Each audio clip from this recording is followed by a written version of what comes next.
வணக்கம் மக்களே. இன்றைக்கி நாம் எதை பற்றி பார்க்க போகிறோம்னா, நம்ம ஏதாவது ஒரு விஷயம்னா நமக்கு என்னப்பா, நம்ம பாட்டுக்கு நம்ம வேலையை பார்க்கலாம், நாம் உண்டு நம்ம வேலை உண்டு, அவங்க பிரச்சனை அவங்க பார்த்துக்கட்டும் அப்படின்னு சில நேரம் நம்ம நினைப்போம் இல்லையா? அதை பற்றி தான் நம்ம ஒரு கதையை பார்க்க போகிறோம். ஒரு வீட்டில் ஒரு எலி, அப்புறம் ஆடு, வான்கோழி, ஒரு சேவல், இது 4ம் ஃப்ரெண்ட்ஸாக இருந்தது. அப்பப்போ எலி எல்லாம் ஒன்றா கூடி பேசிக்கும், கொஞ்சம் விளையாடிக்கிறோம், அப்படியே இருந்தது. ஒரு நாள் என்ன பண்ணாங்க, அந்த வீட்டு எஜமானர் எலிப்பொறி புதுசாக வாங்கிட்டு வந்தார்.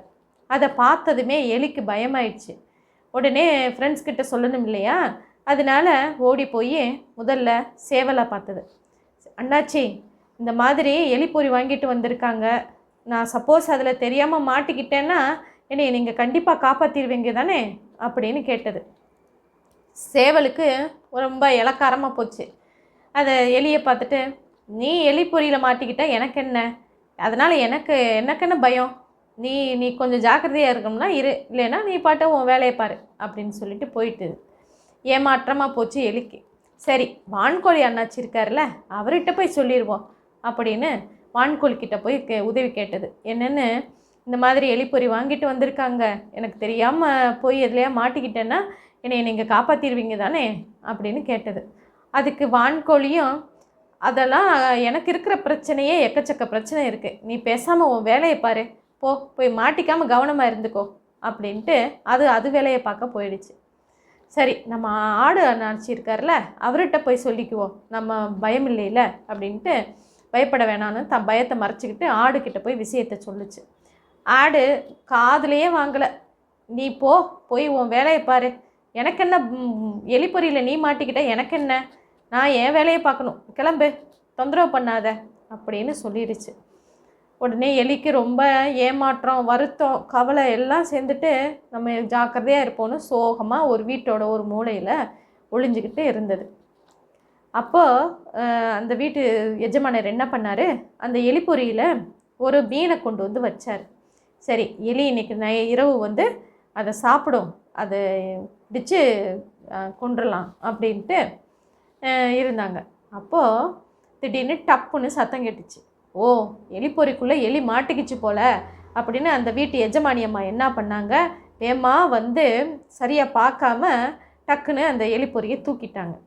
அப்போ அந்த வாழை பார்த்துட்டு மட்டும் தூக்கிட்டாங்க.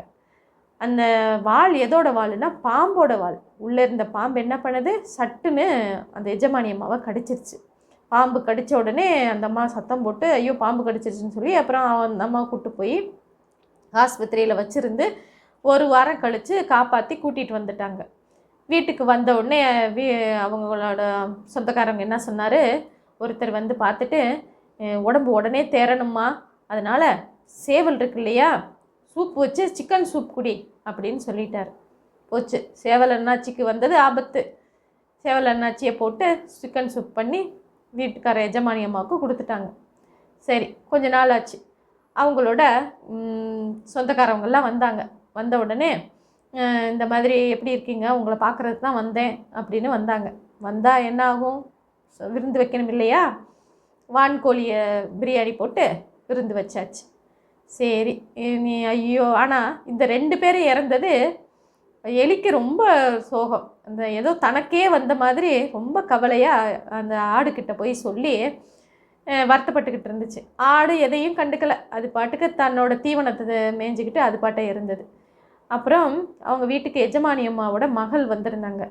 அம்மா, உங்களை பாம்பு கடிச்சிருச்சாமே, கேள்விப்பட்ட உடனே நம்ம குலதெய்வத்துக்கிட்ட வேண்டிக்கிட்டேம்மா, உனக்கு நீ நல்லா சரியாகி வந்துட்டேன்னா ஆடு விட்டேன்னு வேண்டிக்கிட்டேன், வாங்க போய் நம்ம அந்த நேர்த்தி கடனை செலுத்திட்டு வந்துடுவோம் அப்படின்னு வீட்டோட கிளம்பி ஆட்டை கூட்டிக்கிட்டு நேர்த்தி கடனை செலுத்திட்டு வந்தாங்க.